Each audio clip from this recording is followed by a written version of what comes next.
everyone, my name is Steve. Welcome to the Chip and Chase NRL Fan Podcast, and I'm joined by my co-host Dave. G'day, Dave. Hi, Steve. How you going, mate? Good. How are you?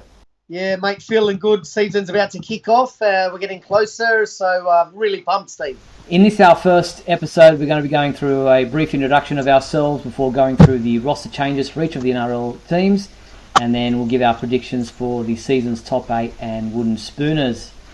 So, Dave, why don't you give a bit of background about yourself and let the fans know who you are and why you're an NRL fan.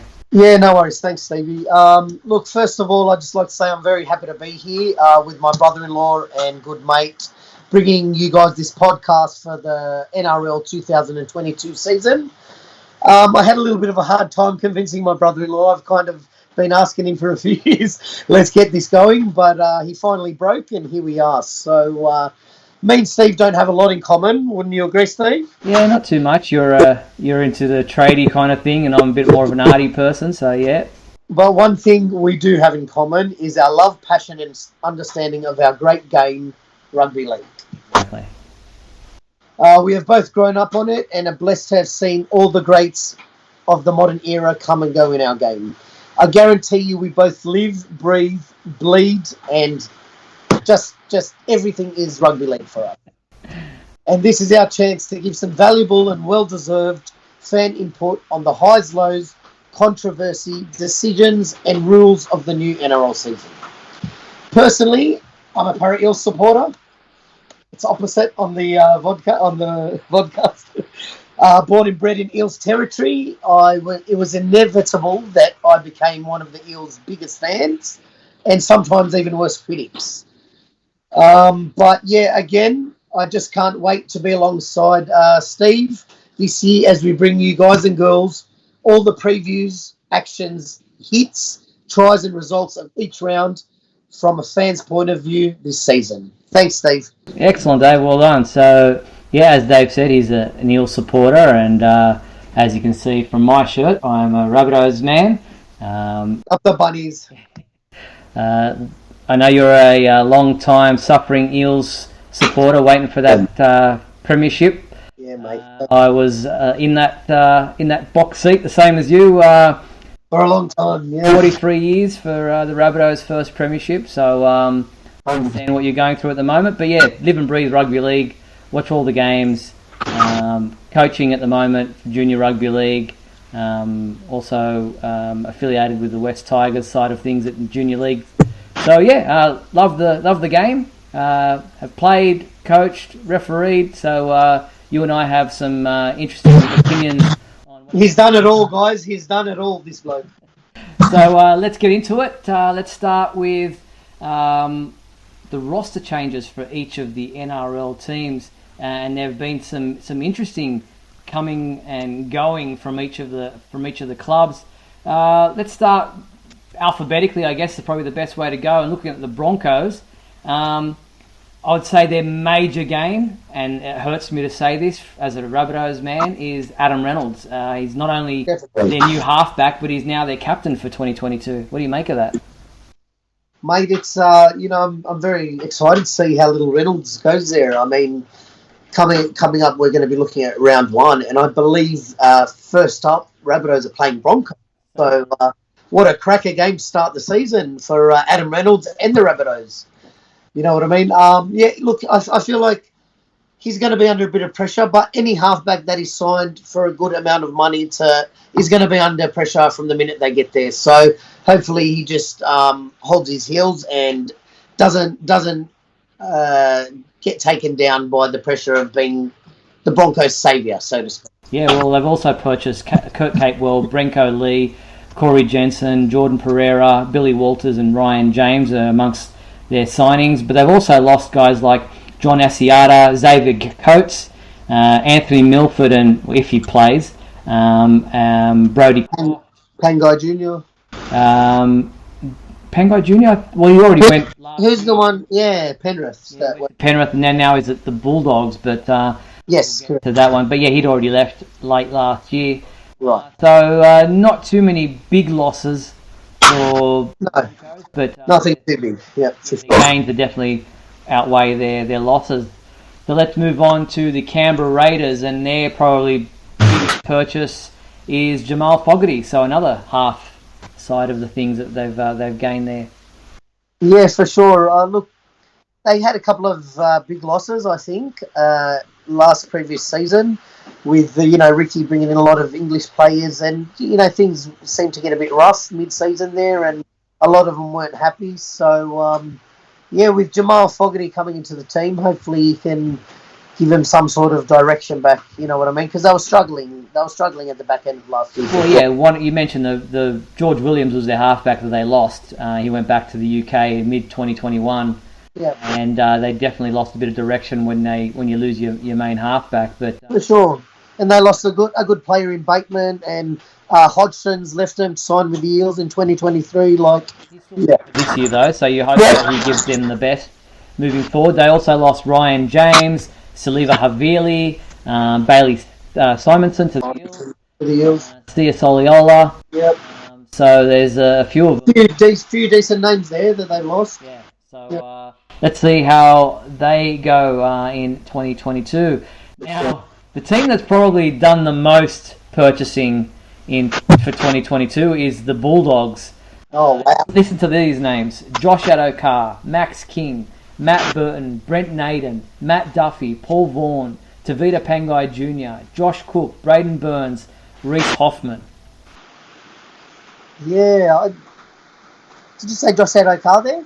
Yes, he was the first one I mentioned. My goodness, I mean, what a star-studded purchase from the Bulldogs, all these players that have just come in out of nowhere. I mean, it's yet to be seen how they're going to go. I mean, I'm sure everyone's anticipating how they're going to play together. And look, it could snap straight away for them, or it could take them a couple of seasons to get to know each other's games. But I tell you what, there's eight players there that, you could almost build a team on, mate.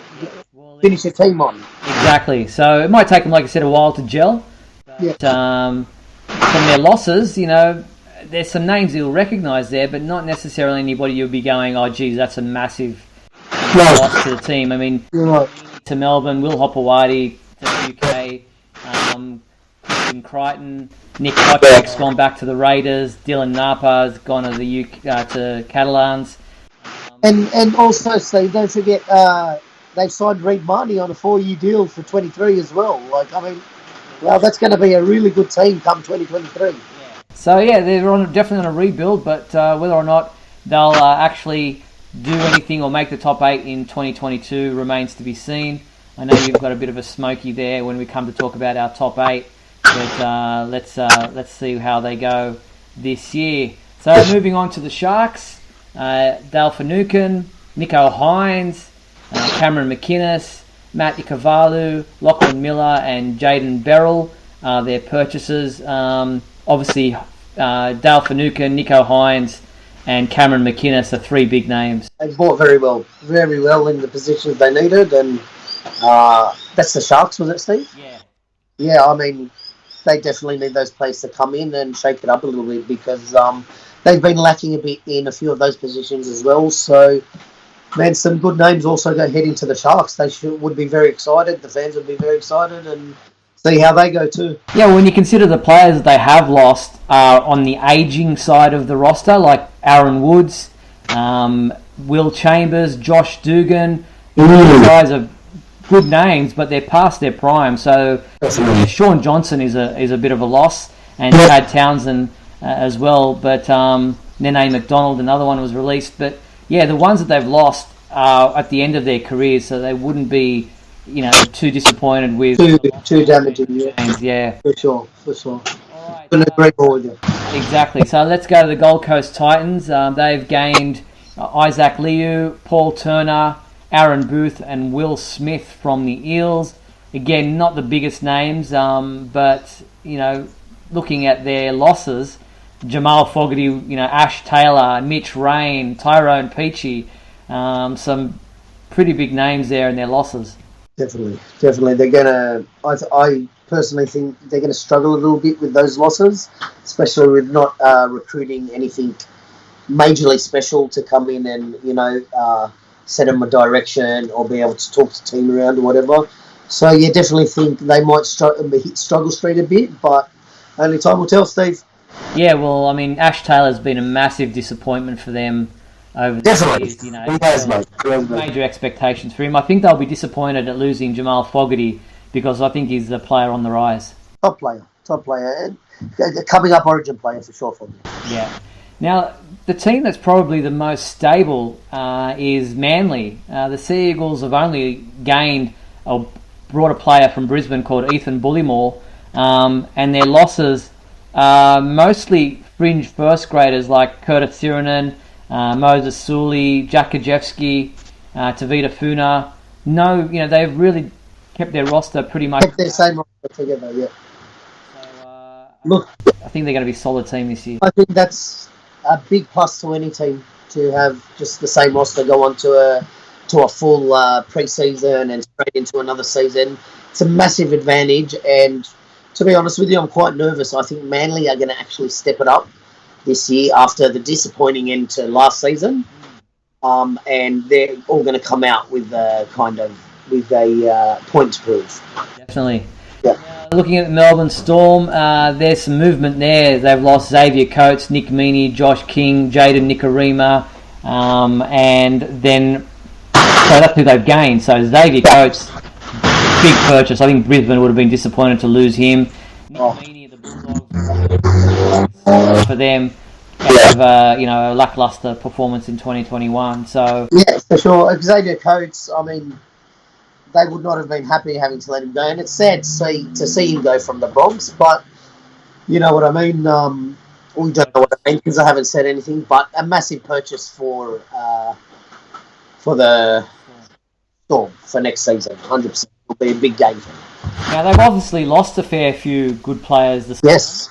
Yes, they have. Mentioned Josh Addo-Carr, Max King, Dale Finucane, Nico Hines, Brent. The block of cheese. Yes. He's still, Brandon Smith. Brandon Smith is still there for this year, so Correct. Signed. He doesn't go till 2023 for the 23 talks. Okay, so he is still there for this year. So he's still there for this year, and the type of player he is, I think he'll still perform. Yeah, you know, Steve. I've never been a fan of players playing on 1 year when they've signed a contract for the following year with the team, but it is what it is. Especially the way this one was handled. Brandon Smith was talking on social media and in interviews about how excited he is to win a premiership with the Roosters. It's like, dude, you still got a whole year to play with the Storm. Like, that's not a good look. No, it's not. It's not a good look for the player. It's not a good look for the team or the NRL. And the thing is, he's not guaranteed in his position because he's obviously has got Harry Grant there, who is a rising star and a great player. So, Brandon Smith has really got to earn his spot, especially off the back of his comments, if he thinks he's going to get Harry Grant's spot. 100%. Interesting. All right. The Knights, again, a team who haven't purchased too many players. They got Dane Gagai from South, who's gone back to Newcastle, and Adam Clune from the Dragons. But their losses, again, there's some experience that they've lost there. Blake Green has retired. Mitchell Pearce has gone to the Catalan Dragons. Stafford Toa has gone to the Tigers. Josh King to Melbourne. Connor Watson, experienced player. They've lost. Yeah, a couple of. For some reason, they haven't re-signed Tex Hoy. I don't know what they're doing there with that. They're definitely going to have to get onto that and sign him as quick as possible. But so interesting to see how the Knights go. I still think that they're underperforming, but a bit of pressure on the coach there to see where Newcastle goes in 2022. Yeah, I saw the story with Dane Gagai, and he sounds to me like a man who's going back there on a mission. He kind of feels like they struggled the last time he was at the Knights, and he feels like going back this time, he's kind of got a team around him that can really help him rally and try and get them into a top 8 position, if not further.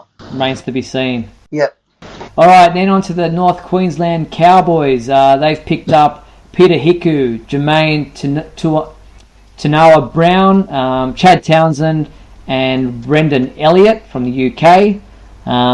So, other than Peter Hiku and Chad Townsend, not a lot happening up the top of Australia. No, but they have lost guys like, again, retirees, Michael Morden, Justin O'Neill, David Bowen. Yeah. So there's some experience that they've lost there. Corey Jensen's gone to Brisbane. So, yeah, Francis Molo to St. George. So a bit of experience gone there. But losing experience can hurt for any team. Exactly. And they struggled in 2021. Cowboys underperformed. So Definitely. really in a real rebuilding phase there. And they haven't really picked up anyone other than Chad Townsend that I think is going to really change things for them. Yep. All right, on to your team. You've only picked up minimal. You've got Bailey Simonson and Mitch Rain. Yes. What do you make of those two purchases? Well, look, as disappointed as I was in hearing that Reid was leaving the club for 2023, I think Mitch Rain is a solid buy, because even though he's young, Marnie's a little bit accident prone. He's a little bit prone to injury, this and that. And if he gets injured during the season, I think Rain will be a reasonable backup to come in and kind of keep a strong ruck going. You know what I mean? With who was the other dude? Bailey Simonson from the Raiders. It was a bit of a shock signing for me. I didn't really see it coming. I obviously knew we were down a winger with Fergo retiring and Sivo underperforming, a few of our wingers young, still up and coming and that. So I knew we were in the market for a winger. But, happy to have Bailey Simonson there. You were saying before Manly was a pretty stable team. I can safely say I think Eels would be next in line to have the less changes for next year, for this season. Sorry, you know what I mean? Yeah. They haven't lost anyone, and they've only gained one or two. Well, the losses that you have, for 2022, Joey Lussick's gone to the UK. Yep, not a big loss. No. Will Smith, you kind of cover for him by getting Mitch Rain, because he was a fill-in dummy half for you at times. Blake Ferguson's retiring, and while he played all right, wasn't always at his best. Michael Oldfield, fringe. Sam Hughes, fringe. Jordan Rankin, fringe first grader. Keegan Hipgrave's it's a sad story. Yeah, retiring so young. It is. Kind of a bit of mongrel there that Parramatta could have used in their forwards. For sure. But yeah, like I said, Bailey Simonson coming onto the wing could add something good to our team for sure. Okay, so moving on, looking at the Panthers again. Some of the losses there are big ones, but they're obviously coming off winning the premiership. I don't want to talk about that if we can. Steer from that. Up you Panthers. Sean O'Sullivan, Chris Smith and Christian Crichton. But their losses, and they're pretty big names, Matt Burton, Brent Naden and Tavita Pangai Jr. we always knew was going to the Bulldogs. Kurt Capewell, Paul Momorowski and Tyrone May. So there's some solid players in there. Players that they've lost there that are pretty impressive players. But the Panthers, what they do have is a great junior base to be able to pull players from. And as we've seen with their first grade team winning the premiership last year, so many of those guys came through the ranks playing with one another throughout the juniors. Definitely, mate. Definitely. It's a success story up there at Penrith. I mean, I've been saying for years the key for these clubs is focusing on juniors, and well, they've made it come true. They've been playing with each other since a very young age, and you could just see for the last couple of years they're willing to die out there for each other. So, yeah, whilst they've lost deeply in some positions there, key positions, which kind of held the middle of the park together for them, it's going to be interesting to see how they take that without those players. But, all in all, I think they'll still be quite a strong team in this season. All right, then we move on to the St. George Illawarra Dragons. They've gained quite a few players and they've lost a lot, but they're a team that can afford to do that because they're nowhere near where they should be for a popular club. They've gained Jaden Sewer, Tautau Moga from South, Francis Molo from the Cowboys, George Burgess come back from England, Moses Mbai, Moses Sully, Jack Gajewski and Aaron Woods. So some very familiar names there coming to the Dragons. Really bolstering Mbai. Moses Mbai? Yeah. Wow, that's new to me. Thank you for letting me know that. But their losses, let's see. I mean, Cameron McInnes, we mentioned. Matt Duffy, Paul Vaughan, Adam Clune, Jordan Pereira, And Corey Norman retiring, no big loss there. Yeah, it's again they've lost some key players in some key positions, but I mean, like you said, they've probably been the most disappointing team of the last 5 years, I think. So you can understand why they've been active in the marketplace. Definitely, that's why they're kind of getting rid of the old and bringing in some new, I suppose. Yeah, needs a bit of change, and they've got a new coach there as well. So for sure, let's see what happens there. All right, Rabbitohs. Some change. Well, we don't know what's happening with Anthony Milford at this point in time. Yeah, he was always going to be a bit of like a Benji Marshall role for me, where he would be more valuable off the field than possibly on the field. They've got another guy from the Broncos called Isaiah Tass. I don't know much about him. Michael Cheekham from the West Tigers. Yeah. He tore us apart a few times when he played against us. I'm kind of glad that he's with us. Good solid forward. Yeah, and Saliva Havili from Canberra is also another solid forward. But the losses are quite considerable when you consider Adam Reynolds, Jaden Sewer, Dane Gagai, and other names there like Braden Burns. I'm not too disappointed. Tautau Moga, probably towards the end of his career. Troy Dargan, Brock Gardner, Stephen Masters, Dean Hawkins, some young guns, and obviously Benji Marshall retiring. He's gone back to the Tigers to work in their pathways off the field there. But Reynolds is going to be a big loss. It's going to be interesting to see how the young guys, whether it's Taff or whether it's Lachlan Ilias, who stepped into that number 7 jersey for South. Yeah, and even Reynolds has been there for so long, they might just miss him for the first few games or first couple of months. You know what I mean? I mean, he's one of the sons of Redfern. You know what I mean? Yeah. It's going to be mentally and emotionally a bit hard on them for the first couple of rounds, I think. Yeah, but still a solid team there. They were the team that made the grand final. You've still got Latrell Mitchell. He's got a couple of weeks on his suspension still to play out. Yeah, for sure. But you've got the new captain there in Cameron Murray. Damien Cook still there. Campbell Graham, little cookie. And obviously you've still got some Cody Walker as the gun of the rugby league. I'm looking forward to seeing Latrell back in action, to be honest with you, this year. I was a bit demoed that he didn't get to play. Disappointing. And I think he's just going to come back bigger and stronger and just ready to rip and tear. Indeed. All right, then to our arch nemesis, the Sydney Roosters. They've gained Connor Watson back from Newcastle, Renato Petoni from Canterbury, Paul Momorowski from Penrith, and Kevin Nagama come back from England.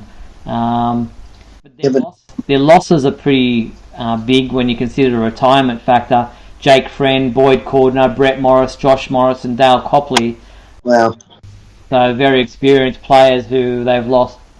Didn't they have a unlucky season last year with injuries, mate? I've never seen a team get hit so hard in one season by injuries and actually still kind of compete, perform much better than everyone thought they were going to. So, like you said, a couple of them retiring and stuff like that, but, need to make way for new players every now and again, so it is what it is. Yeah, and they've also lost Isaac Liu to Gold Coast and Matt Ikuvalu to Cronulla.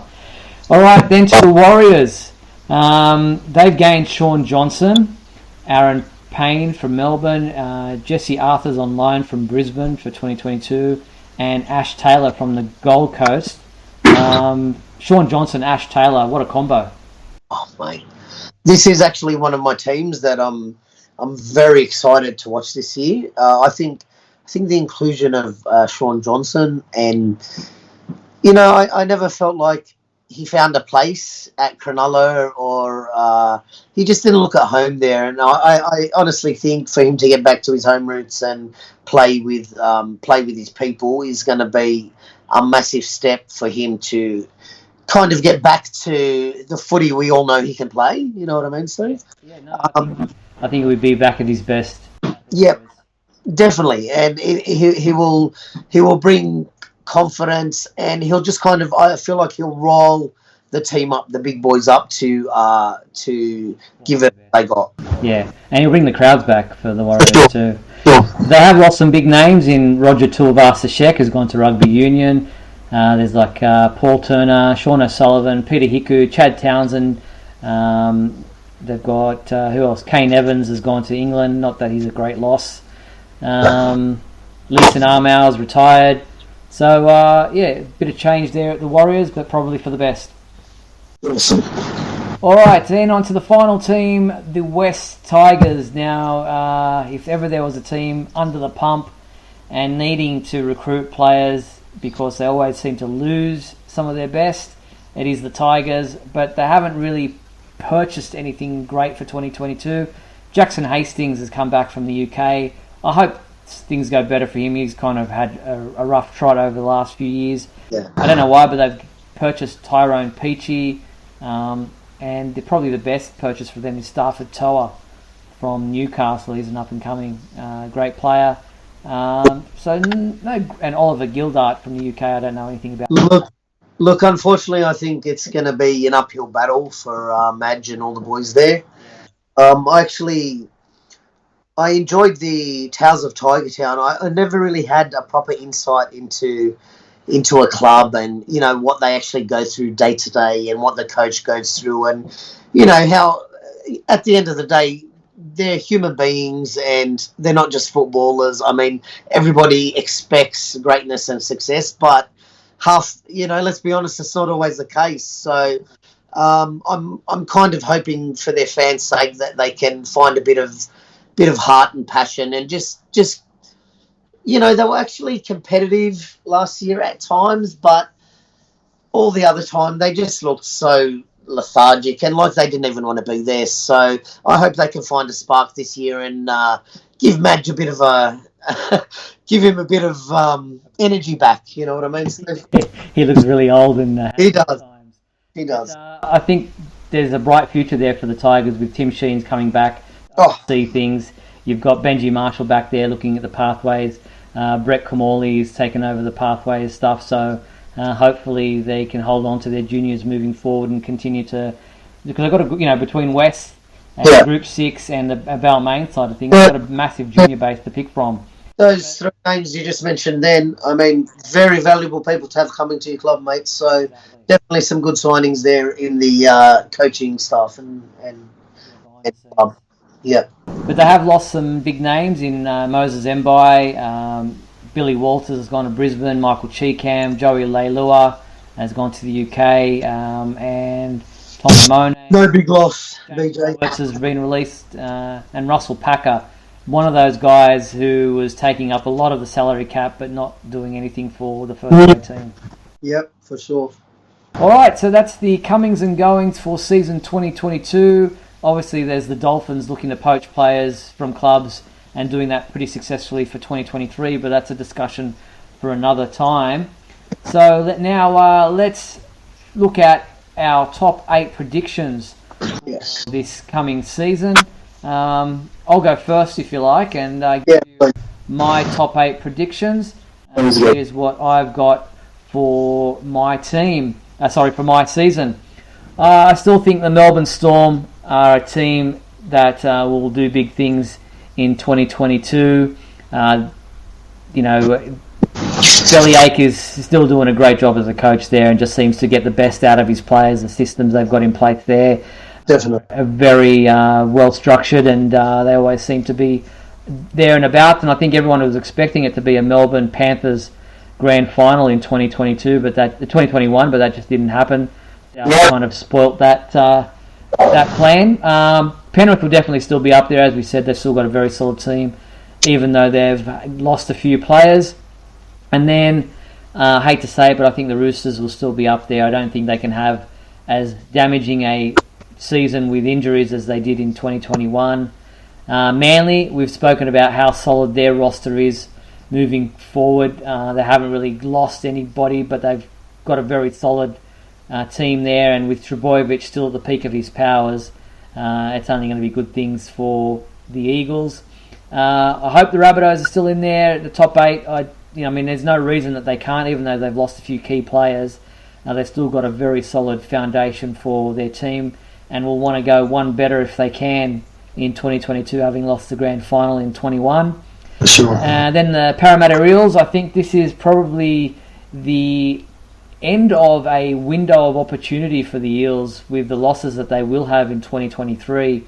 Reid Marnie, as you said, he's a player that you could build a club around, and they've lost him for 2023. So there's some big names that they'll be losing at the end of this year if they don't do something. I think it's another rebuilding phase for the Eels.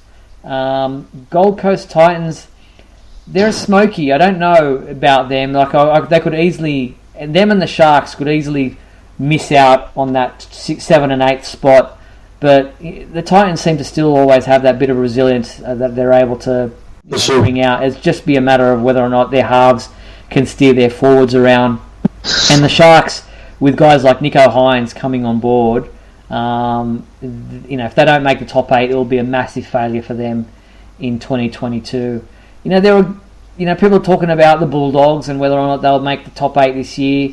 I just don't see them gelling that quickly, so that's why I haven't put them in my top 8. Broncos, will Reynolds get them up there? Who knows? Raiders have been disappointing.